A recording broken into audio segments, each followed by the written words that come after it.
Audiolivro orquestrado por Cristiane Batista. Se inscreva, grata. Será que a fronteira passa entre o simbólico e o imaginário? Geleuzi e Guattari. Tudo se passa, pois, como se Édipo tivesse por si mesmo dois polos, um polo de figuras imaginárias identificatórias e um polo de funções simbólicas diferenciadoras. Mas, de toda maneira, somos edipianizados. Se não temos Édipo como crise, nós o temos como estrutura. Então transmitimos a crise a outros, e tudo recomeça. É esta a desjunção edipiana, o movimento de pêndulo, a razão inversa exclusiva.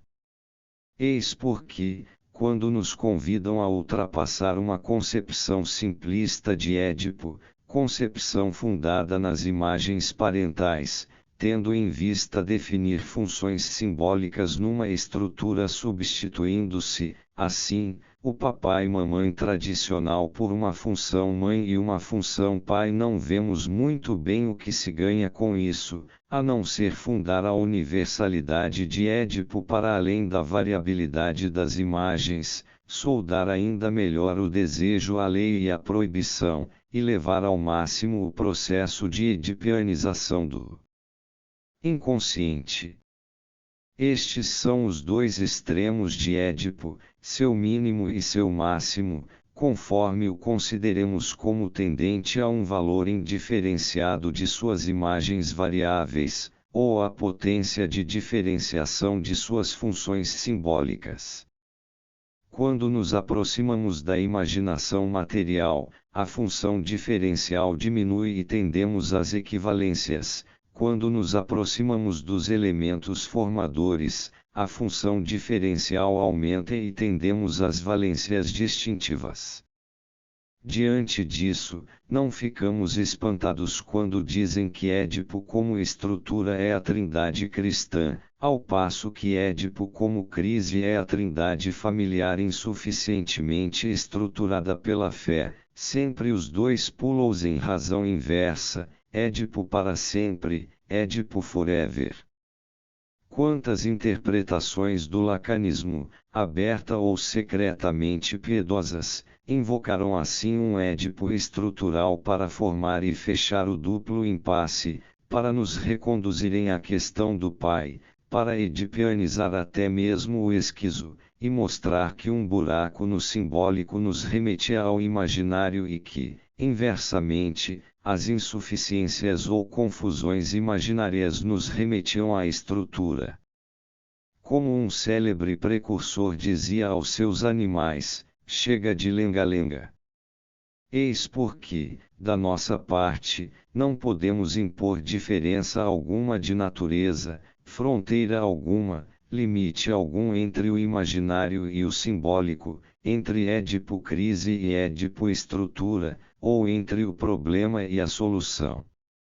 Trata-se apenas de um duplo impasse correlativo, de um movimento de pêndulo encarregado de varrer todo o inconsciente, remetendo-o sem cessar de um polo ao outro. Uma dupla pinça que esmaga o inconsciente em sua desjunção exclusiva. A verdadeira diferença de natureza não está entre o simbólico e o imaginário, mas entre o elemento real do maquínico, que constitui a produção desejante, e o conjunto estrutural do imaginário e do simbólico, que forma somente um mito e suas variantes.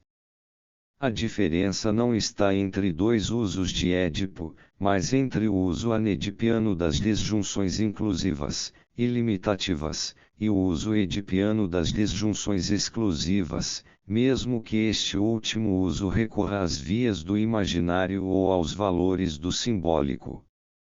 Portanto, seria preciso ouvir as advertências de Lacan sobre o mito freudiano do Édipo, que não poderia permanecer indefinidamente em evidência nas formas de sociedade em que se perde cada vez mais o sentido da tragédia. Um mito não se preserva se ele não sustenta algum rito, e a psicanálise não é o rito do Édipo. E mesmo quando remontamos das imagens à estrutura, das figuras imaginárias às funções simbólicas, do pai à lei, da mãe ao grande outro, estamos, na verdade, apenas adiando a questão. E considerando o tempo gasto nesse adiamento, Lacan diz ainda, o único fundamento da sociedade dos irmãos, da fraternidade, é a segregação, o que ele quer dizer. Em todo caso, não convinha reapertar os parafusos que Lacan há pouco desapertara, edipianizar o esquizo, quando ele, ao contrário, acabara de esquizofrenizar até a própria neurose, fazendo passar um fluxo esquizofrênico capaz de subverter o campo da psicanálise. O objeto aí rompe no seio do equilíbrio estrutural à maneira de uma máquina infernal, a máquina desejante.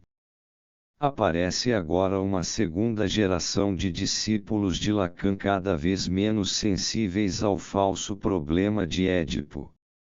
Mas se os da primeira geração foram tentados a reforçar o jugo de Édipo, não estará isso ligado ao fato de que Lacan parecia manter uma espécie de projeção das cadeias significantes num significante despótico, e deixar tudo pendente de um termo ausente, de um termo que felata a si próprio e que reintroduz a falta nas séries do desejo, às quais ele impunha um uso exclusivo. Seria possível denunciar Édipo como mito, e, todavia, defender que o complexo de castração não é um mito, mas, ao contrário, algo de real. Não é o caso de retomar o grito de Aristóteles, é preciso parar em algum momento com essa ananque necessidade freudiana, com esse rochedo.